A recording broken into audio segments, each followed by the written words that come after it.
Exercise 6.3 question number 6 है find arithmetic mean, geometric mean, median and mode of following data 58, 59, 60, 62, 64, 64, 65, 67, 67, 68, 70, 71, 71, 71 and 73 ये data given है। तो हम solution में अर्थमेटिक मीन फाइंड करेंगे। पहले अर्थमेटिक मीन का फार्मूला है, चूँकि एन ग्रुप डेटा है तो फार्मूला होगा summation x divide by n. Summation x का मतलब ये है कि हमने तमाम वैल्यूज़ को ऐड करने हैं और डिवाइड बाई एन यानी नंबर ऑफ़ वैल्यूज़। तो सब वैल्यूज़ को जब हम पुट करेंगे फार्मूले में उनको ऐड करेंगे और डिवाइड बाई टोटल वैल्यूज़ 15 हैं तो 15 किया। जब हम इन्हें कैलकुलेटर की मदद से ऐड करेंगे तो हमारे पास 990 आएगा। तो डिवाइड बाई 15, अब 15 से डिवाइड करने से हमें अर्थमेटिक मीन मिला 66। तो ये इस डेटा का अर्थमेटिक मीन है। अब ज्योमेट्रिक मीन फाइंड करेंगे तो उसके लिए हमारे पास फार्मूला है anti log of 1/n summation log x. तो यानी हमने समेशन लॉग एक्स पहले फाइंड करने हैं, उसको डिवाइड करने हैं n से और उस आंसर का एंटी लॉग लेना है। तो इसके लिए हमें एक टेबल कंस्ट्रक्ट करने की ज़रूरत पड़ेगी जहाँ पर हम तमाम वैल्यूज़ का लॉग लेंगे। हमारे पास x जो कि वैल्यूज़ हैं और उन वैल्यूज़ का हमने लॉग लेना है। तो हमारे पास x में वैल्यूज़ जो गिवन है हमने पुट की। अब हर वैल्यू का लॉग लेंगे। तो log ऑफ 58 जब हमने लिया तो 1.7634 आया। इस तरह log ऑफ 59 1.7709, log ऑफ 60 1.7782 और log ऑफ 62 1.7924।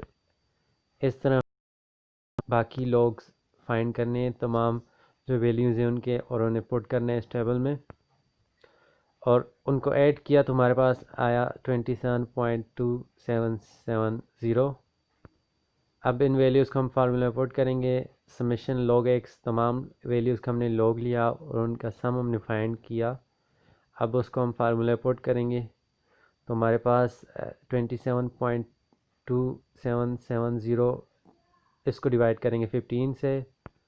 तो जब हमने इसे 15 से डिवाइड किया तो हमें वे आंसर मिला 1.8185। अब इस आंसर को का एंटी लॉग लेंगे। तो जब हमने इस आंसर का एंटी लॉग लिया तो ज्योमेट्रिक मीन 65.83 हमें मिला। अब मीडियन हमने फाइंड करना है। तो मीडियन के लिए सबसे पहले जो चीज़ होती है वो होती है डेटा को अरेंज करना। चूँकि ये डेटा जो गिवन में ही अरेंज था तो इसको अरेंज करने की ज़रूरत नहीं है। अब हमारे पास डेटा में जो वैल्यूज़ हैं वो 15 है, यानी हमारे पास ऑड है नंबर ऑफ़ वैल्यूज़। जब ऑड होती हैं तो हम उनमें एक प्लस करते हैं और डिवाइड बाई 2 करते हैं, तो जितनी जो आंसर आया वो वाली टर्म हमारा आंसर कहलाती है। तो n+1 डिवाइड बाई 2, जब n हमने 15 पुट किया तो 15 + 1 16 डिवाइड बाई 2 हो गया। तो इस समय 8 टर्म मिली। जब 8 टर्म हमने देखी फार्मूले में तो हमारे पास है 67। ये मीडियन है इस डेटा का। अब मोड हमें पता है वो वैल्यू होती है जो ज़्यादा दफ़ा रिपीट हो। अब देखें आप डेटा में तो हमारे पास यहाँ पर 71 ऐसी वैल्यू है जो ज़्यादा दफ़ा रिपीट हो रही है, तो मोड है 71। क्वेश्चन नंबर 8 है फ्रॉम फॉलोइंग डिस्ट्रीब्यूशन। इसके साथ एक डिस्ट्रीब्यूशन के बने और कहा गया है 3 क्वेश्चन पूछे गए हैं। पहला क्वेश्चन है कंस्ट्रक्ट ए फ्रीक्वेंसी टेबल, दूसरा है find class boundaries for each group और तीसरा है calculate median mode harmonic mean. तो हम सबसे पहले जो हमारे पास फ्रीक्वेंसी टेबल और कंस्ट्रक्ट करते हैं तो इसके साथ ही क्लास बाउंड्रीज भी कंस्ट्रक्ट कर लेते हैं। तो हमारे पास जो टेबल होगा class limit, class boundary, x frequency और कम्युलेटिव फ्रीक्वेंसी। तो क्लास लिमिट्स चूँकि गिवन है वो हमने पुट की, इस तरह फ्रीक्वेंसी भी गिवन थी वो इस टेबल में हमने पुट की। अब क्लास बाउंड्रीज के लिए 0.5 लोअर लिमिट से माइनस करेंगे और अपर लिमिट में ऐड करेंगे। तो इस तरह हमें क्लास लिमिट से क्लास बाउंड्रीज मिली। अब हम x के लिए लोअर लिमिट और अपर लिमिट को ऐड करके डिवाइड बाई 2 करते हैं। तो यहाँ पर 112 + 1 16 करेंगे और जो आंसर आएगा उसे डिवाइड बाई 2 करेंगे तो हमें आंसर मिला 114। इस तरह बाकी हम x फाइंड करेंगे। अब कम्युलेटिव फ्रीक्वेंसी के लिए हम ऐसा करते हैं कि पहली फ्रीक्वेंसी वैसे ही सेम लिखते हैं। तो यहाँ पर 3 हमने सेम लिखी। अब 3 + 20 करेंगे तो 23, इस तरह 23 + 11 तो 34, इस तरह 38 43 हमारे पास क्यूमुलेटिव फ्रीक्वेंसीज मिली। तो ये हमारे पास हमें आंसर मिला। अब हमने मीडियन कैलकुलेट करने हैं, तो मीडियन के लिए यहाँ पर सबसे पहले मीडियन क्लास फाइंड करते हैं। ये ग्रुप डेटा है तो इसके लिए हम पहले मीडियन क्लास फाइंड करते हैं। तो उसका फार्मूला होता है summation F divide by 2। Summation F से मुराद ये है कि टोटल जो फ्रीक्वेंसी होती है उसे डिवाइड बाई 2 करना होता है। यहाँ पर 43 है टोटल फ्रीक्वेंसी, डिवाइड बाई 2 किया तो 21.5 मिला। अब 21.5 कहाँ पर है वो हम डेटा में देखेंगे। तो 23 से कम वैल्यू के में होगा, यानी उस लिमिट क्लास लिमिट में होगा जहाँ पर 23 है। जो इससे ज़्यादा है तो हमारे पास जहाँ पर 23 होगा वो जिस क्लास लिमिट में होगा वो हमारे पास मीडियन क्लास कहलाएगी। अब हमारे पास 117 से 121 ये हमारी मीडियन क्लास है, क्योंकि इसमें हमारे पास जो क्यूमुलेटिव फ्रीक्वेंसी है वो 23 है और हमारे पास जो 21.5 है ये 23 के रेंज में आता है, इसलिए हम ये मीडियन क्लास लेंगे। अब हमारे पास फार्मूला है मीडियन का, जो ग्रुप डेटा हो उसके लिए हमारे पास L plus h divide by f n two n divide by 2 minus c. तो L हमारे पास होती है लोअर क्लास बाउंड्रीज, H हमारे पास क्लास इंटरवल होता है, F फ्रीक्वेंसी और यहाँ पर N टोटल फ्रीक्वेंसी होगी और C हमारे पास जो प्रीवियस क्यूमुलेटिव फ्रीक्वेंसी है वो कहलाएगी। तो इस डेटा में हम देखेंगे जो हमारे पास क्लास मीडियन क्लास है उसकी लोअर क्लास बाउंड्री हमारे पास है 116.5। उसी की फ्रीक्वेंसी हम लेंगे तो वो 20 है। जो क्यूमुलेटिव फ्रीक्वेंसी होती है मीडियन क्लास के पिछली क्लास में क्लास लिमिट में जो क्यूमुलेटिव फ्रीक्वेंसी होती है वो सी होती है, तो यहाँ पर 3 है सी। तो इन वैल्यूज़ को हम फार्मूला में पुट करेंगे तो 116.5 plus 5 divide by 20 and 221.5 minus 3। तो 43 डिवाइड बाई 2 हम पहले से ही कर चुके थे तो इसलिए यहाँ पर हमने डायरेक्ट 21.5 पुट किया। तो इससे हमें आंसर मिलेगा वो है 121.125। तो ये हमारे पास मीडियन है इस डेटा की। अब मोड के लिए हमारे पास ये फार्मूला होगा, क्योंकि ये हमारे पास ग्रुप डेटा है तो इसके लिए हमारे पास L plus F of M minus F naught 2FM minus F naught minus F1 and 2H। तो ये हम FM जो होगा वो हमारे पास जहाँ पर जिस क्लास लिमिट में मैक्सिमम फ्रीक्वेंसी होगी वो FM होगी, तो उससे पिछली फ्रीक्वेंसी हमारे पास F0 कहलाएगी और उससे नेक्स्ट हमारे पास फ्रीक्वेंसी F1 कहलाएगी। तो जहाँ पर FM होगा उसकी हम लोअर क्लास बाउंड्रीज लेंगे। लोअर क्लास बाउंड्री क्या है, FM क्या है, F0 और F1। तो हमने इनको आइडेंटिफाई करके पुट करने फार्मूले में। तो हमारे पास जो FM ये तो हमें पता है कि ये हमारे पास क्लास लिमिट 117 to 125 इसमें मौजूद है। तो इसकी लोअर क्लास बाउंड्री इस वक्त 116.5 और इस तरह FM 20 है और F0 3 है, F1 11 है। उनको फार्मूले पुट किया।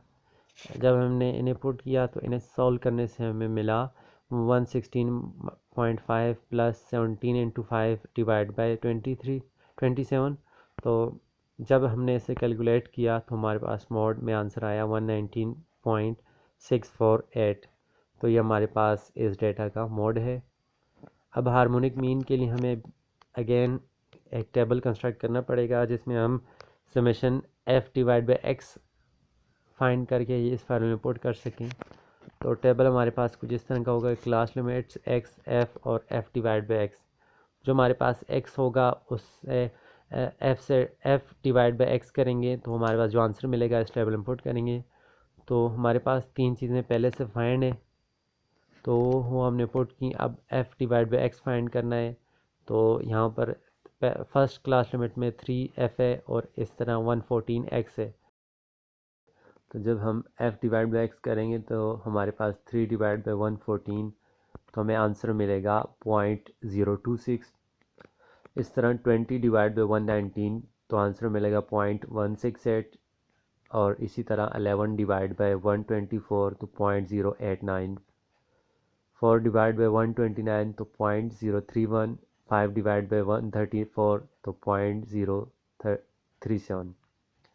जब f डिवाइड बाई एक्स के तमाम वैल्यूज़ को ऐड करेंगे तो हमें आंसर मिलेगा 0.351।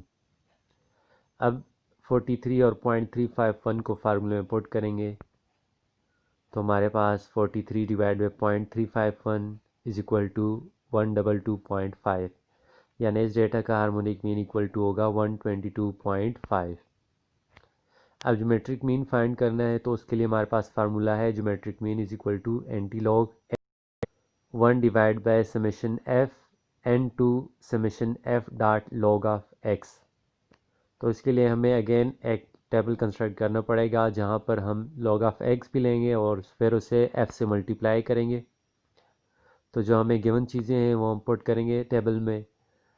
तो अब हम लॉग ऑफ एक्स पहले लेंगे तो 114 का लॉग ऑफ एक्स लेंगे और उससे जो आंसर आएगा उसे f से मल्टीप्लाई करेंगे तो log of 114 is equal to 2.0569। अब इसको मल्टीप्लाई किया 3 से तो हमें आंसर मिला 6.1707। इस तरह log of 119 is equal to 2.0775। अब इसको मल्टीप्लाई किया 20 के साथ तो 41.55।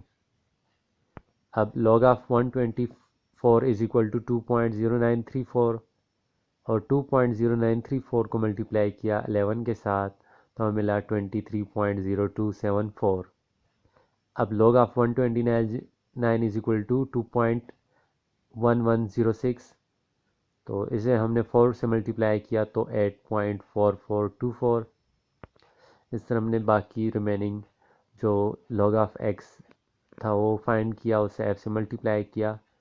अब f dot log of x की तमाम वैल्यूज़ को ऐड करेंगे तो 89.8260 हमें मिला। अब इन दोनों वैल्यूज़ को हम फार्मूले में पुट करेंगे तो 1 डिवाइड बाई 43 इंटू 89.8260। तो जब हम इन्हें मल्टीप्लाई करेंगे और फिर जब हम इन्हें 1 से मल्टीप्लाई करके डिवाइड बाई 43 करेंगे तो हमें आंसर मिला 2.0890।